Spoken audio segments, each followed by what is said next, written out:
Welcome to our interview today, which is with Rose Jaji, Dr. Rose Jaji. Thank you so much for joining us today, Rose. Thank you. Before we start, I will quickly introduce Rose and her research. So Rose Jaji is a senior lecturer in the Department of Sociology at the University of Zimbabwe, and she's also currently visiting senior researcher at the German Development Institute in Bonn.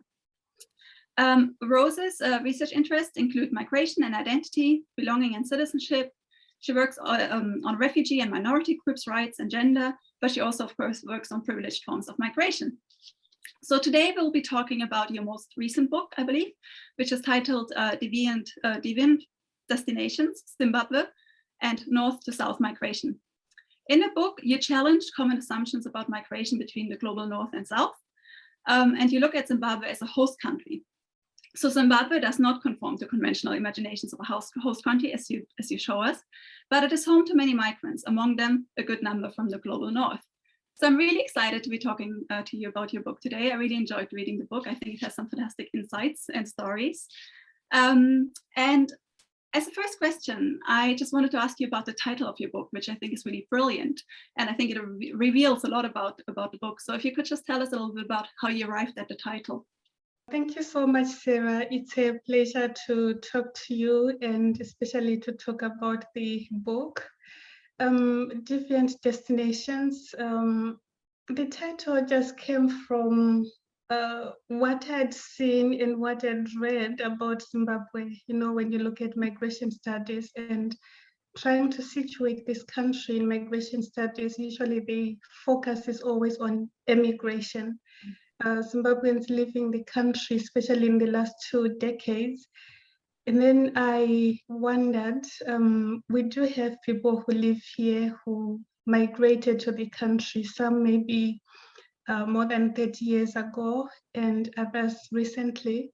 And then the question becomes, why do people move to countries that others are leaving?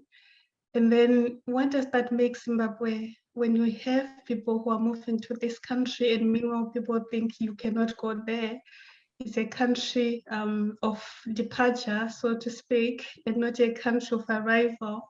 You only see movements of people who are leaving the country, not movements of people who are moving into the country, and yet these movements are happening. So I was thinking, okay, what does that say about Zimbabwe?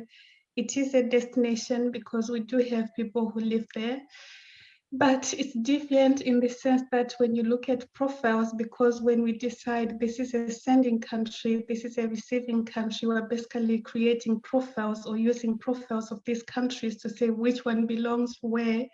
So I sat down and I decided, okay, so if we have a country, which in many people's minds is a sending country, but this time around it's receiving people, and people are surprised that there are people who are moving to Zimbabwe or who remain in Zimbabwe after moving there decades ago. Why does that make this kind of destination? So I decided, okay, it's not a conventional destination, it's a non-conforming destination, and that makes it deviant. So that's where the title is coming from. Excellent, thank you. I think the surprise that you mentioned in response to doing this research is already quite telling on the discipline as well. Could you tell us a little bit more about your motivation for writing the book and maybe also your experience doing the research and writing the book? Right. Thank you. I never really sat down to decide I wanted to write this kind of book, which is a bit surprising, you know, that sometimes you have ideas maybe sort of circulating in your mind, but you're not really thinking seriously that this is where these ideas are taking you, this is where they're leading you to. So I guess, you know, I would just wonder, maybe I'm just sitting and thinking about other things, not even work. And then I see things and I'm asking myself questions. So to be honest, it just came from nowhere. Like, I want to find out how people can come to this country and why do they remain. I know they have other options, they can go back. It's not like their country is on fire or something like that. And yet they remain here. What's going on? What attracts them to this country when the citizens are leaving? So I guess it was just, this curiosity, if I may call it that, which led me to doing the research firstly, and then writing the book. So I didn't really plan to write this book. And then when I was doing the research, I was asking myself, does this really make sense? Not many people are doing this kind of research. What am I going to find, in terms of the research findings? What kind of information am I going to get? So there was that element of curiosity being mixed with some kind of trepidation, I don't know where it's taking me. Let me just do it. So, I think basically that's how it worked. There wasn't a clear trajectory to say I'm starting from here and going there. It was just, okay, the only thing that was clear is I'm going to do this research and it's going to focus on migrants from the global north living in Zimbabwe. That was clear. In terms of the research itself and what it would culminate it into, I didn't really think about it before I started writing. Okay, let's see, what am I doing with the data now? Okay, it seems I can come up with this book. And then, it was, you keep writing, and then at some point things become clear and you're like, okay, so this is where I'm going. So basically that's what happened in the process of doing the research and writing the book. Wonderful, thank you. I'd be interested to know, just to follow up on that, did people show surprise? Were they surprised at being studied as migrants? Yeah, they were kind of surprised that I was doing this research. Some of them, at least, they openly shared their surprise, why are you doing this research? So of course, there is that element of this being a legitimate question, because when you do research, of course, people need to know why you're doing the research. You need to explain why. So I could also sense that there was an element of surprise, you acknowledge we are here, because I think they just lived their lives and no one had ever bothered to ask them formally in terms of doing research, ask them about their experiences. I mean, some had lived in Zimbabwe for maybe since the early 80s. So they just go about their business and no one is really asking questions, and maybe they're even mistaken for Zimbabweans because we're a diverse country. So they wanted to know where this was coming from. Was I really a scholar, or somebody had sent me to do the research, things like that, which I found very interesting. So of course, when you hear these kinds of questions, it means people were not expecting that you would be there to ask them these kinds of questions about their experiences. And of course, there's also surprise in terms of reactions by scholars in some cases. Yeah. Great, I can imagine some of the surprise. So motivations are really central to your book, and you've come across a range of motivations really for migrants moving to Zimbabwe, but also staying in Zimbabwe across the different kind of political changes that you write about. Can you tell us a little bit about the different motivations you have encountered? Yeah, I would say that the motivations also depend on the period during which various migrants moved to Zimbabwe. So, for example, those who moved in the early 80s, when you talk to them and you want to find out why they went to Zimbabwe, they mostly focus on what I refer to as ideological or political reasons and also economic reasons. So in terms of the ideological political reasons, in the early 80s, Zimbabwe attained independence in 1980. So it was a settler colony, which means it's very diverse. So in the early 80s, the new government, the Black government then decided that they were not going to make things difficult for people who were not Black in the country.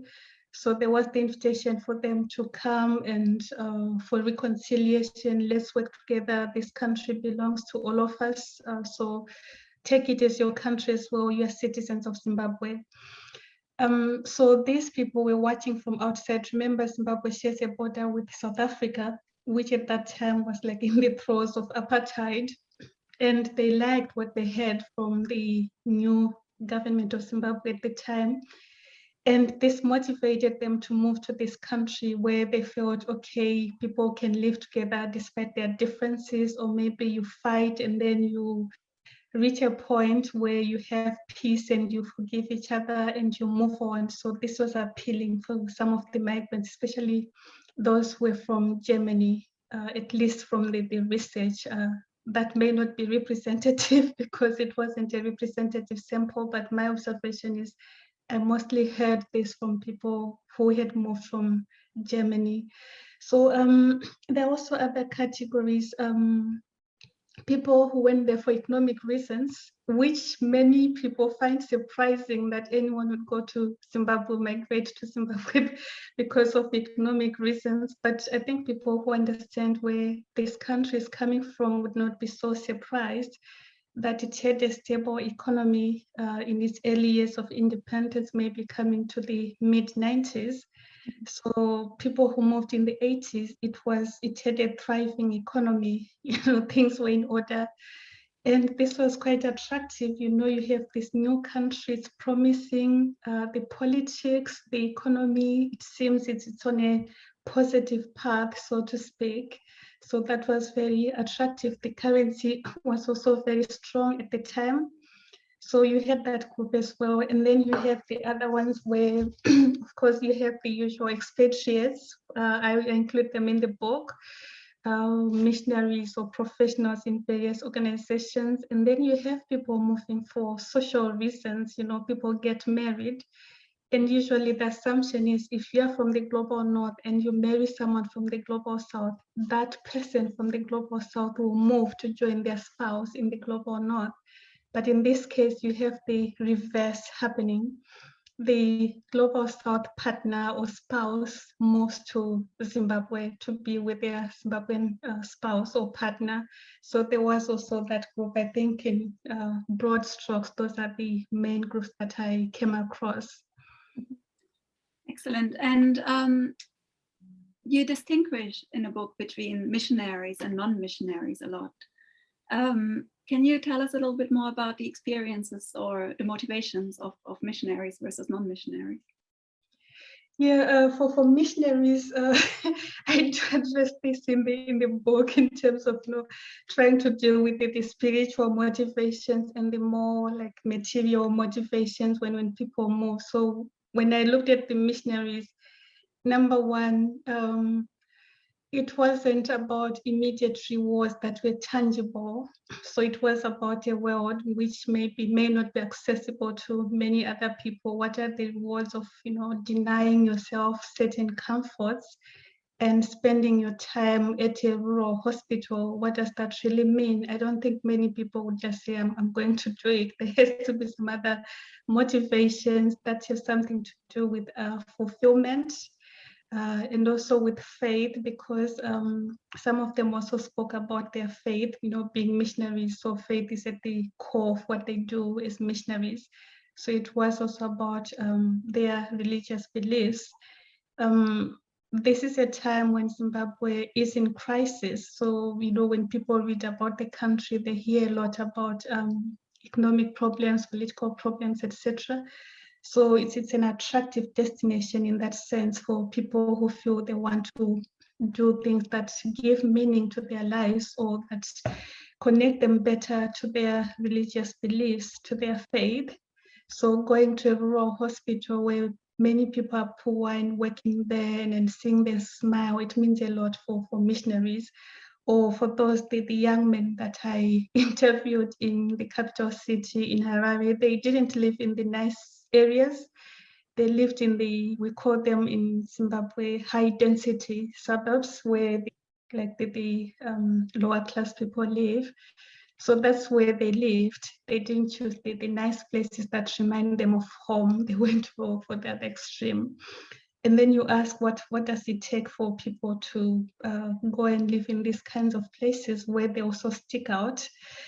And then you realize that this is where they will be able to really show that they're missionaries and do the work. Because if you look at the extreme, what we call the low density areas in Zimbabwe, people are self-sufficient. They have sometimes even more than they need. So if you're a missionary and you go to these kinds of places, you may not really find a lot of work to do, or maybe some fulfillment in these places. In any case, usually they are locked up, people live behind walls. So you may not even meet people, whereas in the other places, people are everywhere and they are prepared to share their challenges and various issues they have to deal with in their everyday life. And then the non-missionary categories, usually that term I used it to encompass everyone who is not a missionary in Zimbabwe, whether they're there because they're married to a Zimbabwean, they have a Zimbabwean partner, economic, ideological reasons, etc. And these people do not live in the poor parts of the city. So the research, as you know, was done in Harare, the capital city, and a rural hospital where the older missionaries were. So for people who were not missionaries, you do not find them in the poor parts of the city. You find them in the nicer parts of the city. That's where they live, where there's security, there's privacy, there's everything else that they want. So it's more like you live in Africa, but you don't experience the typical the typical image of Africa. It's really nice and quiet there. And of course, they also have the resources to be able to live the kind of life that people who live in that part of the city live. Wonderful, thank you. Based on your kind of discussion of the different motivations of migration in the book, you also offer a really, I think, relevant and important critique of categories that we often use in migration studies to categorize different forms of migration. Can you tell me a little bit more about that critique that you develop in the book of categorization in migration? Yes, sure.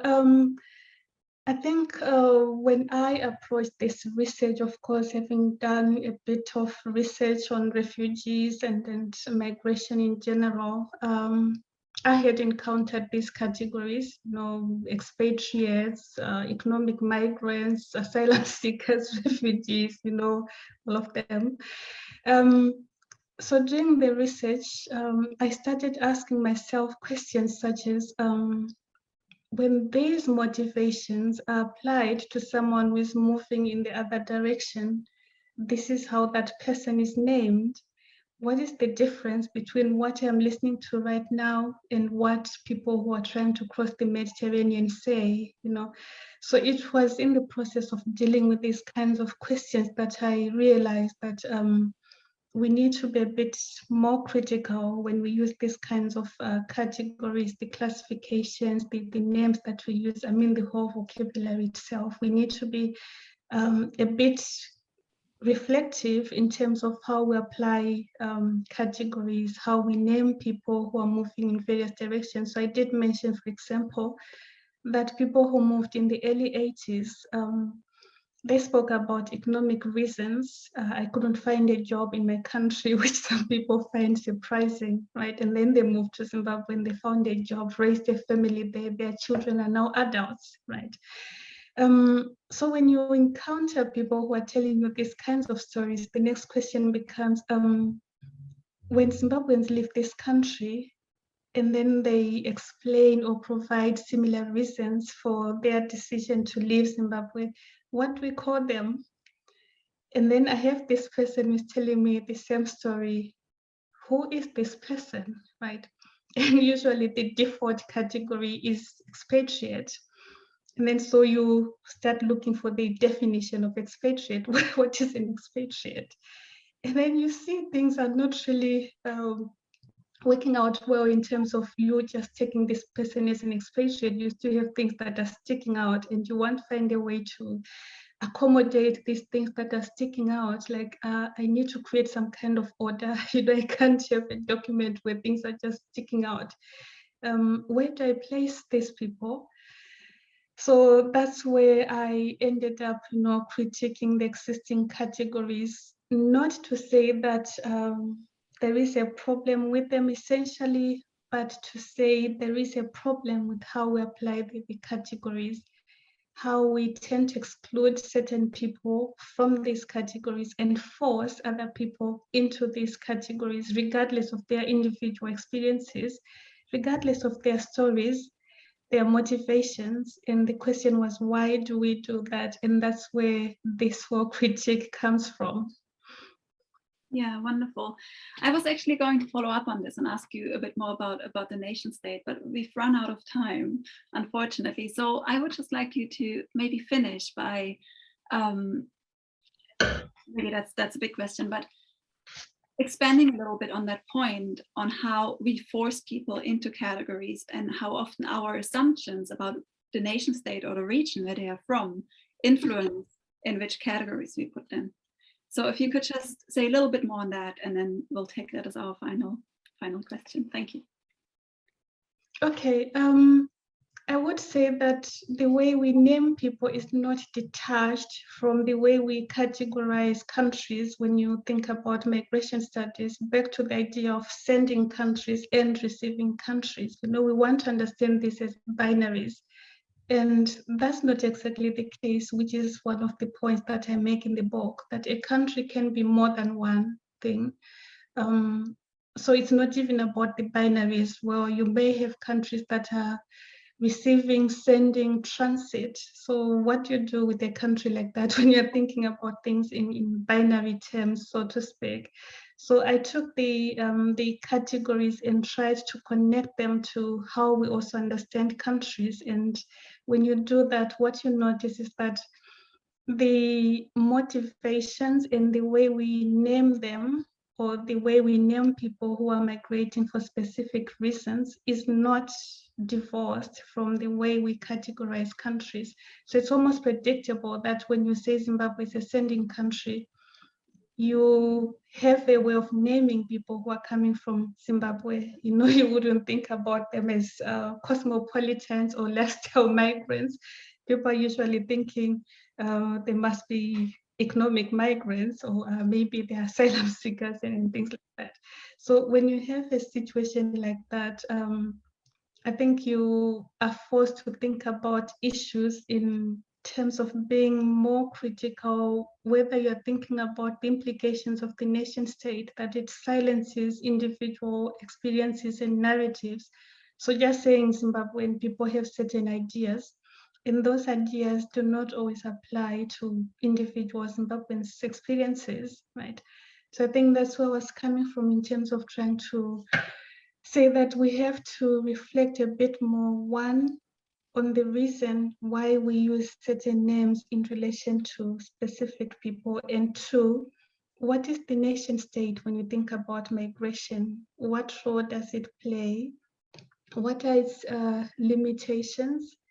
And where does it come in to help us understand things better? So basically, I think in brief, I would say that's what I was trying to grapple with when I was working on the book. Perfect. Thank you so much. And thank you for joining me today to talk about your book, which is really fascinating and great. And I hope people go and have a look at it. Thank you so much. It was a pleasure being here to talk about the book.